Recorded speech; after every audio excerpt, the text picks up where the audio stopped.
I just want to say every single issue that you care about, if you think that there is someone who stands to make a profit from opposing you on that issue, they are donating money to candidates who will not change the situation for the better for you.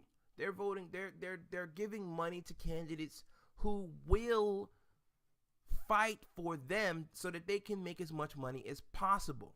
So what I'm trying to say is, if you care about criminal justice reform, if you care about student loan debt, if you care about health insurance, free universal health care, if you care about all of the issues that are afflicting the African American community every day, that politician after politician has been promising you that there was going to be something different, there was going to be something done about it, and you look around today and nothing has changed whatsoever. Nothing has changed. The reason why nothing has changed is because of the influence of money in politics. Tupac once said, "Is America ever going to help us ever?" And the truth of the matter is, no, not under this current system. The truth of the matter is, it's too profitable as it stands for America to help us. There are too many people involved in the corruption of our government that are making money, including the African Americans that you see on CNN and other channels, who go on and on about why Hillary Clinton is best for the African American community without critically looking at Bernie Sanders, is because they understand what it means to support someone like Bernie Sanders, given the type of career that they have and the interests of their bosses and the companies that they work for. A support for Bernie Sanders is a ill-conceived support for their own professional lives. So I would ask for those black individuals that have jobs and powerful positions on the mainstream media to think carefully about whose policy positions would best benefit those in the black community, about whose policy positions are best to be considered given their record on upholding what they say that they stand for.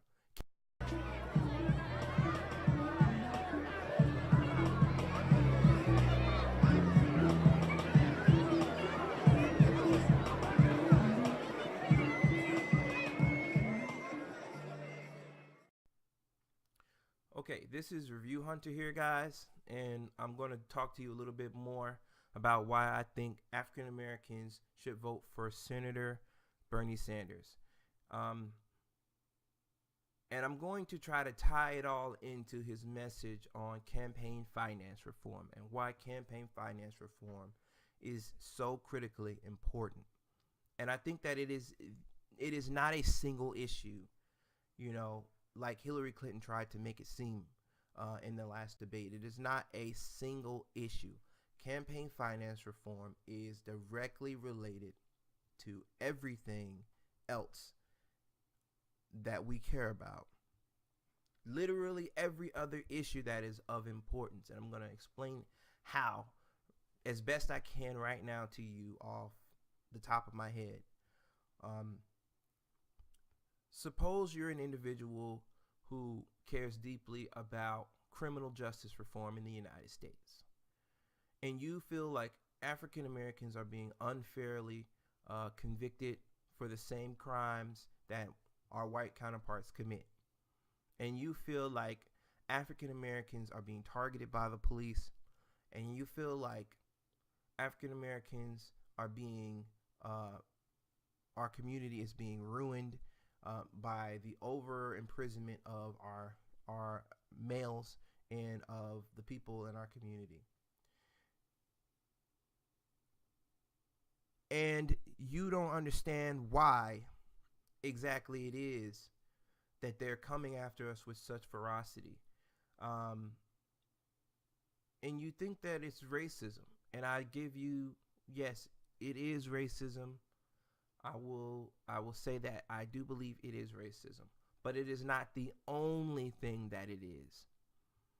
Racism is not the only factor. And racism isn't the factor that is preventing us from being able to change the situation and to make it better. I truly believe money is the root of all evil. And I'll try to explain that to you and how it's related to the issues criminal justice reform.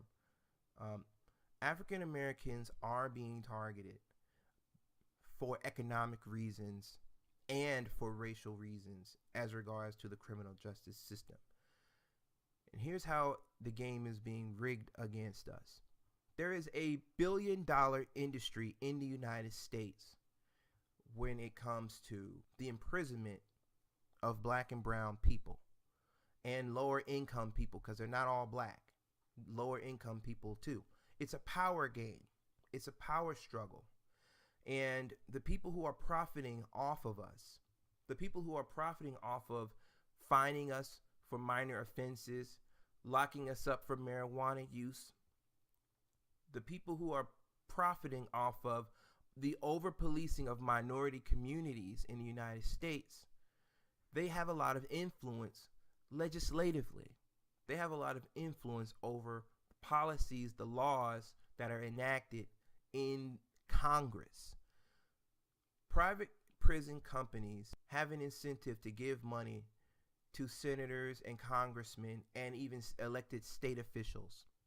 The reason why they do this is because they want the congressmen and the lawmakers and legislators to write the laws in such a way that it is as easy as possible for them to lock up as many people as possible.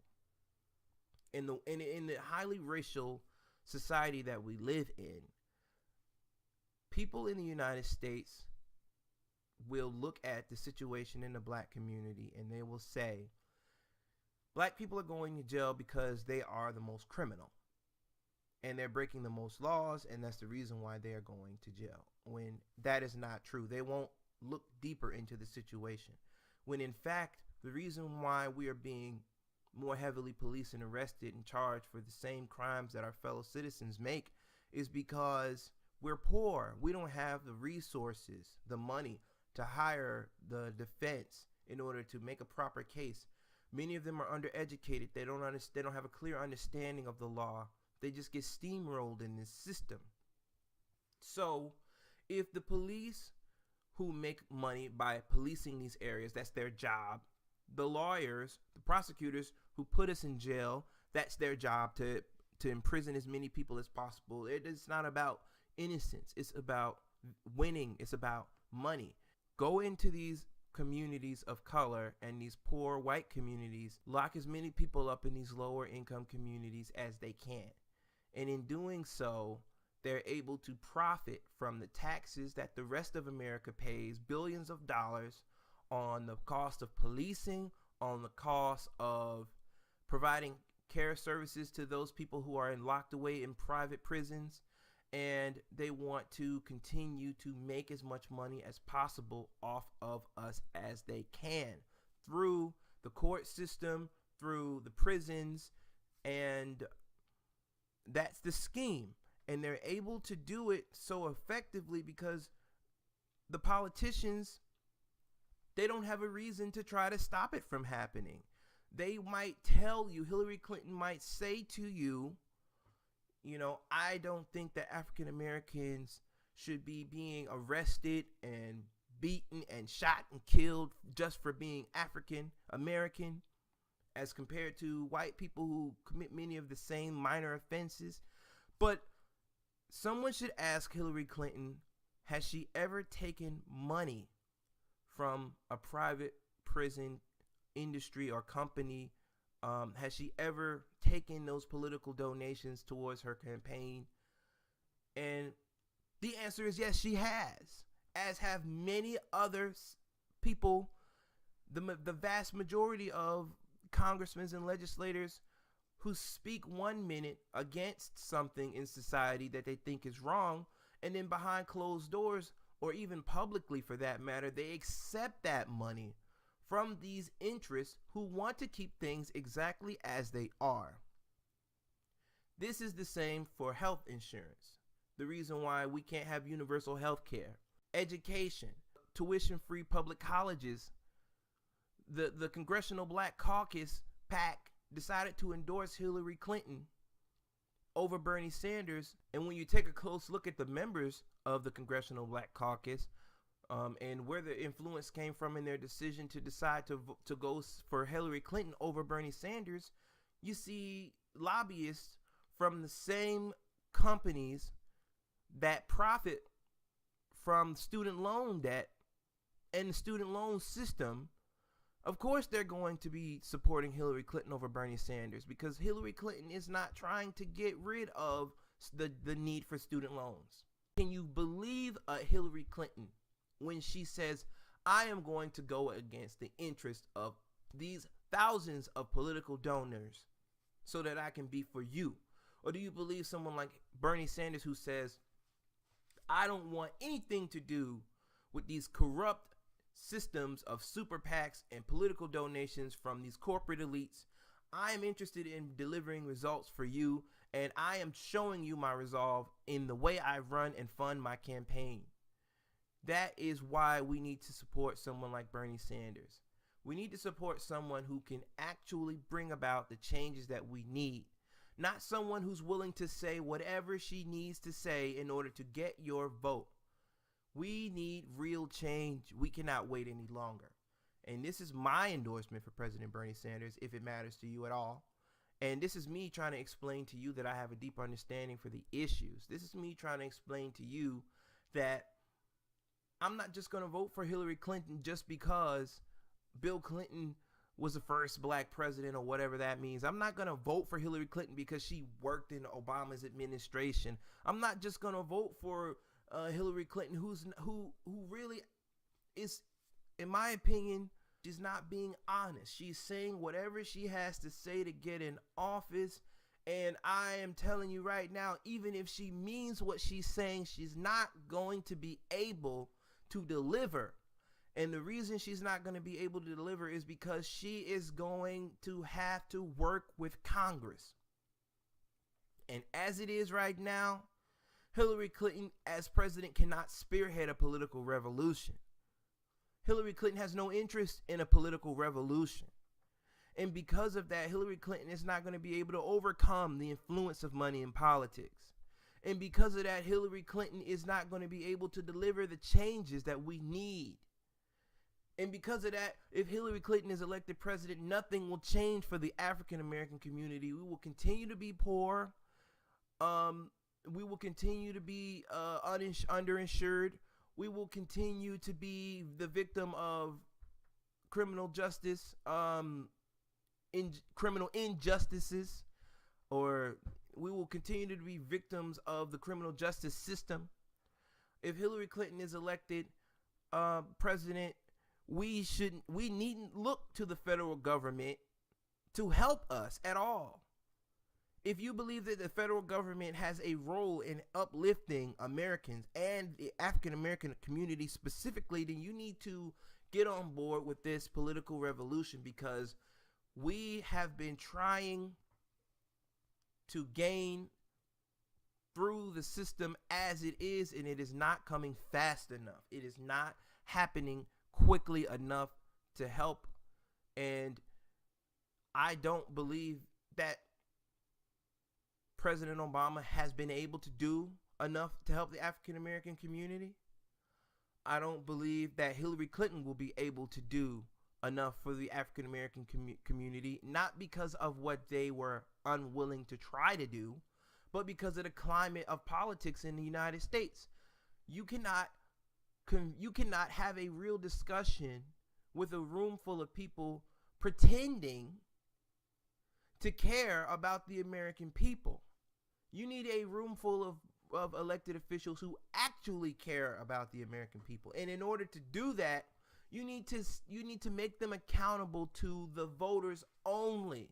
When they're more accountable to the people who donate to their campaigns, how can they stop for a moment to care about you? Think about that. How can they stop to care about what's happening to people in the black community when there are people who will literally spend millions of dollars to make sure black people continue to be locked up, continue to be undereducated, continue to be the ones that are easy targets to the predatory criminal justice system as it stands? If you honestly try to make it so that you have universal health care for all of the African Americans and other citizens in the United States, how are you going to be able to compete against the insurance companies funding your opponent's campaign?